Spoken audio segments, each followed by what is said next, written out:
उत्तर प्रदेश में नगर पालिका चुनाव का ऐलान भले ही न हुआ हो, लेकिन ये तय हो गया है कि लगभग दिसंबर में नगर पालिका चुनाव होंगे। आज हम खड़े हैं बांदा जिले के कैलाशपुरी और छोटी बाजार मोहल्ले के बीचों बीच। यहाँ पर हमारे साथ कई लोग हैं जिनसे हम पूछेंगे कि नगर पालिका चुनाव का क्या माहौल है और किस तरह से वो वोटिंग करेंगे। भाई साहब, ये बताइए, नगर पालिका चुनाव लगभग दिसंबर में तय हो गया है, तो आपको नगर पालिका चुनाव को लेकर के क्या रुचि है, किस तरह का उत्साह है? सही मेरा चुनाव दिसंबर में हो जाएंगे, बढ़िया है। और हमारे उस वार्ड की सफाई व्यवस्था भी बढ़िया, वार्ड नंबर 4 में हमें कोई शिकायत नहीं। वार्ड नंबर 4 लगता है, यहाँ से कौन है सभासद? अच्छा, ये बताइए, नगर पालिका को लेकर के आपकी क्या राय है कि जो काम होना था वो हुआ है या धीरे रह गया? किस तरह का काम? साफ सफाई ये मैं अपने वार्ड की बता रहे, वार्ड नंबर 4 काम अच्छा हुआ। और पालिका को लेकर के देखा जाए तो किस तरह का काम हुआ है? और साहब बढ़िया काम। और हमारे साथ भारतीय जनता पार्टी के युवा नेता भी हैं, सुरेश गौरव सिंह। ये बताइए, आगामी चुनाव को लेकर के क्या आप लोग उत्साहित हैं और किस तरह से जीत को तय करेंगे?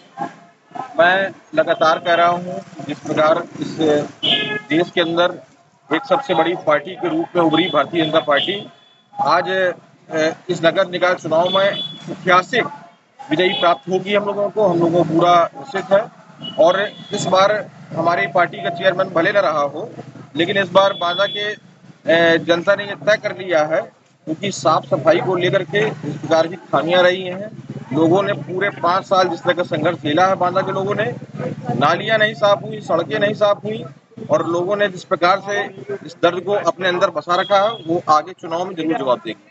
हमारे साथ सभासद हैं बुद्धा जी। ये बताइए, इनका आरोप है कि साफ सफाई नहीं हुई और काफी बुरी व्यवस्था से गुजरे। आप मेरे वार्ड में वार्ड वालों से पूछ लिया जाए, समय अपने आप में स्वयं गवाही देता। अच्छा, बांदा नगर पालिका की बात करें तो उसकी क्या स्थिति है?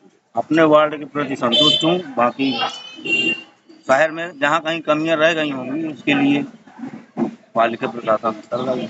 वो वार्ड मेंबर है जो बड़े ही आत्मविश्वास के साथ कह रहे हैं कि उन्होंने अपने वार्ड में बहुत अच्छी व्यवस्था कराई है।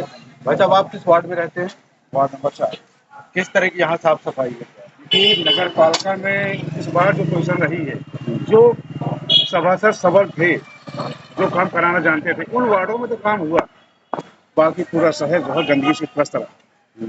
इस बार फिर मूड बना लिया है कि अब जो है हम विकास के नाम पर केवल वोट देंगे, न कि हम जो है किसी प्रलोभन पे।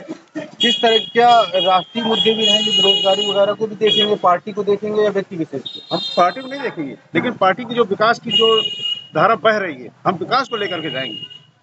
तो कहीं ना कहीं ये जो नगर पालिका चुनाव होता है, वो एक जमाने में पार्टी का तो होता ही नहीं था, ये व्यक्ति विशेष को लेकर के होता था। लेकिन अब चूंकि पार्टियां ग्राम स्तर तक के चुनाव में आ चुकी हैं, तो निश्चय ही नगर पालिका में भी इसका प्रभाव डालेंगी। ये बताइए, आप नगर पालिका चुनाव को किस दृष्टि से देखते हैं और क्या कमियां रही, क्या रहा? ये नगर पालिका का चुनाव स्थानीय स्तर पर तय होता है। स्थानीय समस्याएं देखेंगे हम लोग। साफ सफाई, पहले एक समय था कि नगर पालिकाओं के बहुत बड़े अधिकार थे, जब डॉक्टर श्यामलाल शर्मा वगैरह का समय था, तो बहुत सारे थे। अब तो सीमित है, सफाई, बिजली व्यवस्था, नगर, बस इतना काम बचा उनके पास। मैंने 5 साल में देखा, तटस्थ होकर अगर देखूँ तो यहाँ पर राजनीति हुई, चेयरमैन को या काम नहीं करने दिया गया। मतलब अब वो दूसरे पक्ष का कहूँ तो उनको ये था कि नहीं, काम हो रहा, ये कर नहीं रहे हैं। लेकिन हमारे वार्ड में साफ सफाई, सारी व्यवस्थाएं अच्छी तरह से हो रही थी और हमारा सभासद बहुत सक्रिय था। हम लोग देखेंगे, विकास भी जरूरी है, लेकिन यहाँ पे स्थानीय मुद्दा देखना है।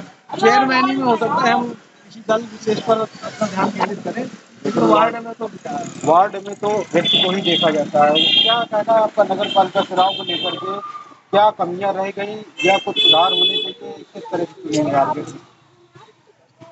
व्यक्ति सामाजिक होना चाहिए, जनता के दर्द को अपना दर्द समझे, ऐसा व्यक्ति होना चाहिए।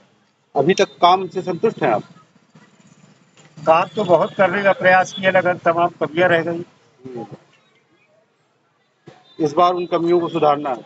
हाँ, इस बार जो चेयरमैन या सभासद आएंगे, हम लोग अच्छा चेयरमैन और सभासद चुनेंगे, वो सारी कमी पूरी करेंगे।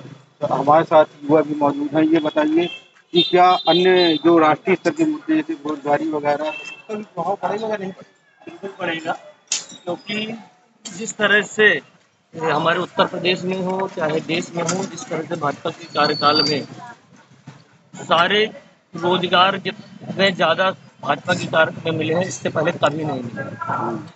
जिस तरह से विकास पूरे देश में, पूरे उत्तर प्रदेश में हो रहा है, गुंडा माफिया राज पूरी तरह से खत्म हुआ है।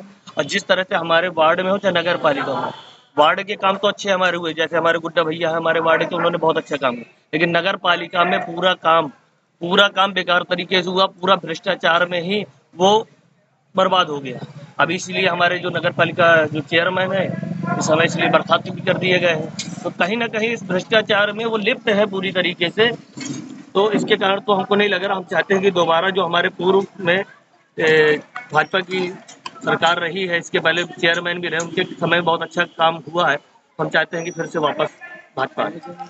तो कहीं ना कहीं ये बात उठ रही है कि पार्टी को लेकर के नहीं, व्यक्ति को लेकर के भी बहुत कुछ मायने रखेगा और राष्ट्रीय मुद्दे भी कुछ बहुत असर करेंगे। ज़्यादा तो असर नहीं करेंगे लेकिन कुछ बहुत असर रहेंगे।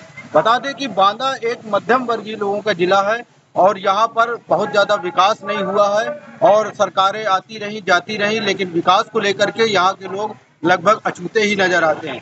बांदा से पॉलिटिकल न्यूज़ के लिए अभिषेक शुक्ला।